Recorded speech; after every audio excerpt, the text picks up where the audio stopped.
In the illustrious world of self-proclaimed investment gurus, few figures cast a longer shadow than Kevin Oleary.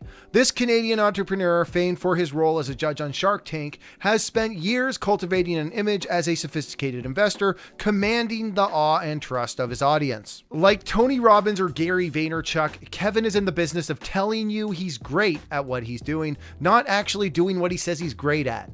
Oleary's shtick has been to transform his brand into a profit-making machine by selling himself as a financial authority.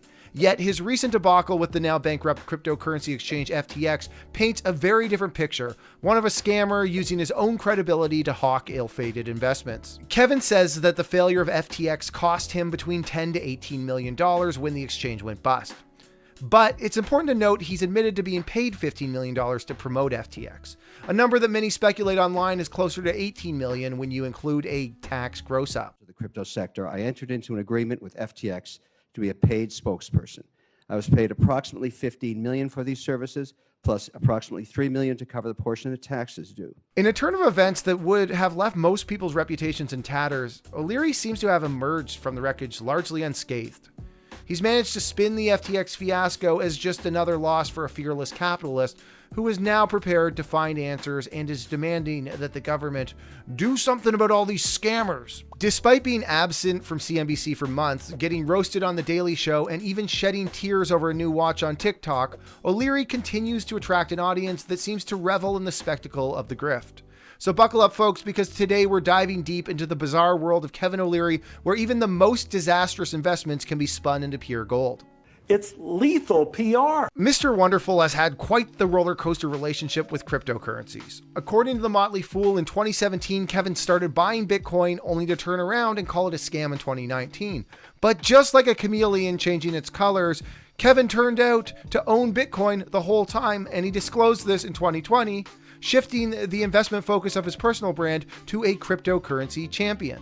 This sudden pivot came after spending a decade positioning himself as a dividend investor. The irony here is thicker than the tension in the air when Mark Cuban hovers over the Dallas Mavericks bench during a timeout, micromanaging the coaches, hoping to gain the love of the fans. Mark Cuban, that's me! Now, shortly after the FTX scandal, Kevin decided he better go on the Mr. Wonderful Damage Control Tour, FTX edition.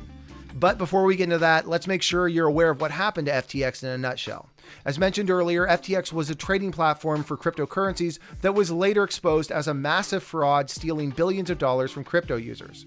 Kevin was paid over $15 million to promote it. Instead of admitting his mistake and returning the $15 million to creditors, Oleary dug in his heels and initially defended FTX's founder, Sam Bankman-Fried.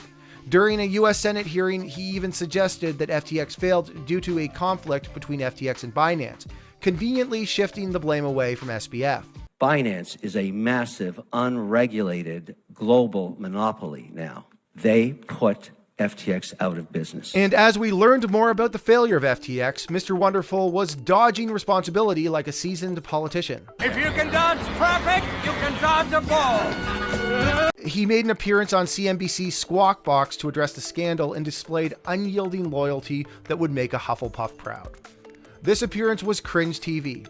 It was as if that morning the CNBC host realized that all of Kevin's appearances on CNBC talking about FTX was him scamming them by running a commercial during Squawk Box segments for a multi-billion-dollar fraud. I was totally arguing with you on Squawk Box. You went from Charlie Munger's view on Bitcoin to Michael Saylor's view on Bitcoin. And I actually kidded you about it. I said, who are you? You may know nothing, but you're never in doubt. You're so strident when you said it was just worthless and rat poison. And then 6 months later, you're like this Bitcoin bull. So I didn't understand that conversion. Did that conversion coincide with the $15 million that you got from FTX? No, I was investing 3.5 years earlier than that. I changed my mind back in early 2018 when I saw the regulators in jurisdictions like Canada, Switzerland, and Abu Dhabi start to change their minds. I got to stop you. Stop you. You just said you made this conversion in what year? I think it was 2018 I started investing, yeah. Okay, well, I just for, as a point of fact, for what it's worth, May 14th, 2019, you came on television and called Bitcoin garbage. So you might just be wondering how deep Oleary's loyalty to Sam Bankman-Fried runs. Well, brace yourselves, because our buddy Kevin told a YouTube show called Crypto Banter that he still would invest in good old SBF despite the scandal. If SBF knocked on your door again and said, look, I failed in my last venture, I have a new crypto venture, I need money, would you back him? The answer would be yes. Kevin, continuing on his media reputation tour, then went on The Daily Show with guest host Hassan Minhaj, where he was roasted so perfectly he emerged medium rare with grill marks and a side of truffle butter. When Skip Bayless and Stephen A. Smith give their hot takes, it doesn't potentially affect people's 401ks or their bank account. When you give financial tips, it's like a doctor giving a diagnosis to a patient they can't even see. You don't know the number of people that you're inadvertently let me tell you or advertently hurting. Let me tell you why I disagree with you. Go ahead. Do you think I should go? Just don't. That's all I'm saying. Be careful when you with people's bank accounts. And in the midst of all the damage control, he tweeted something that got people riled up about what a sociopath is, suggesting that people prioritizing work and monetary success over family is the key to freedom. Twitter got super worked up about it. Social media is blowing up. Kevin then used the anger people had towards his tweets as an opportunity to hop on CNN and Fox News to defend his wealth-centric philosophy, effectively saying, "You guys just don't get it, man. It's called entrepreneurship. And if you're uncomfortable with that idea, well, you're just un-American. What are you, a commie or something?" Brilliantly, he says something ridiculous, gets real estate on all of our social media timelines, and then uses it to get more appearances on mainstream media. All while crafting an image as America's favorite sociopathic capitalist you all love to hate. Now, you might be wondering how Kevin rose to fame in the US and has become a regular household name. Well, it all started when he hopped across the border from Canada, where he was already flexing his venture capital muscles on Dragon's Den and hosting Squeeze Play or some CBC version of it with Amanda Lang. But let's face it, folks, Kevin's Canadian conquests were just a warm-up for the big leagues. Enter Shark Tank, ABC's answer to Japan's Tigers of Money and the Commonwealth's Dragon's Den. Premiering in 2009 with a whopping 4 million viewers, the show's lineup of investors took a bit of fine-tuning. Mark Cuban stepped in for Kevin Harrington during season 2, and Oleary Griner made her way from guest to main cast member by season 4. As Mr. Wonderful's popularity grew, Kevin swam into the CNBC waters, ramping up appearances in the mid-2010s. It was around this time that he made an ill-fated appearance on Bill Maher's Real Time, armed with nothing but his cell phone and a seemingly endless supply of smugness. This little stunt didn't exactly endear him to the host, but hey, there's no such thing as bad publicity, right?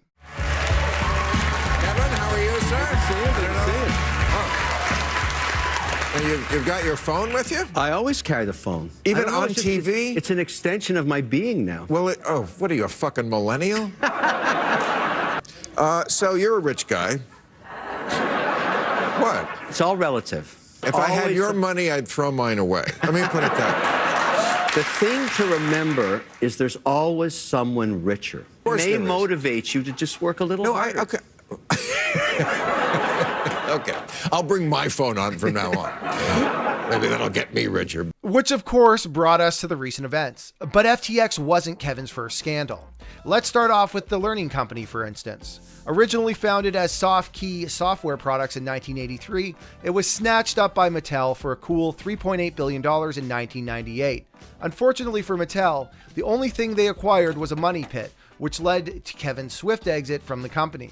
And who could forget the Oleary Funds Management saga? In 2008, Kevin launched this money management firm that promised financial products for retirees and baby boomers.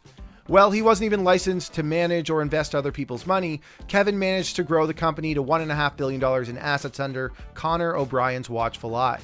So the man can raise money, but how about investing and managing it? Well, by 2012, the company's assets plummeted to $1 billion, and then further down to a measly $800 million when Canoe Financial swooped in to save the day. And let's not get started on Oleary mortgages, which collapsed after only 2 years in 2014. Look, Kevin can raise money. No one is doubting that. But as a custodian of capital, you might be better off handing your money over to Jordan Belfort. I ask them to judge me on my losers because I have so few. Of course, I am a Canadian small cap investor, so I have to touch on Kevin's recent Canadian junior stock involvement. In recent years, he's been involved with two notable Canadian small cap plays: MindMed, a psychedelic company focused on mental health, and WonderFi, a fintech firm dabbling in the crypto space. MindMed was created with around 166 million shares at 10 cents based on the RTO filing on CEDAR. When the stock went public, it traded sideways for a bit and then soared from under 50 cents to over $7 on a pre-rollback basis. But alas, today the stock is down roughly 97% from its all-time highs, or around 50% over the last 3 years. The former CEO of the company, J.R. Ron, sold a massive chunk of his stock after the company listed it on the NASDAQ. Not exactly a ringing endorsement for a real company doing real things, huh? On the other hand, we have WonderFi, created with 15 million shares issued at a jaw-dropping 0.002 cents. The stock initially traded at around $1.50 after going public, but it has since taken a nosedive, currently down around 93% from its all-time highs, or around 90% if we're still playing with those arbitrary 3-year endpoints. Despite this, WonderFi managed to acquire CoinSmart in a deal to create what they claim will be Canada's largest crypto platform. Keep up those returns and give us a call way down the line, you know? Both of these companies were aggressively promoted and managed to raise tens of millions of dollars. Again, Kevin can raise money, no one is denying that. While MindMed did give retail investors a shot at riding the wave to make some money, WonderFi has been more of a Hindenburg-esque disaster for any open market retail investor who dared to tip their toes in. Now, we don't know exactly how much of the cheap stock in either of these companies Kevin directly or indirectly held, or how much he sold to date. But one thing's for sure, his foray into Canadian junior stocks has been everything you would expect out of a guy who shamelessly embraces capitalism to a point where he acts like an angry loser on investments he didn't even pay for. Studying Kevin Oleary is a masterclass in the art of spinning failure into success. Kevin has reached a level on the investment guru mountain that the Robert Kiyosaki's and Mark Minervini's dream of. Well, Upstart, a good-looking name. What do they do? Really I don't even know them. Excuse me? What does Upstart do? I'm sorry. Kevin has an uncanny ability to weather scandal after scandal, only growing stronger and more influential with each new controversy. He's like the Donald Trump of the investment world, where adversity serves as fuel for his ever-growing empire.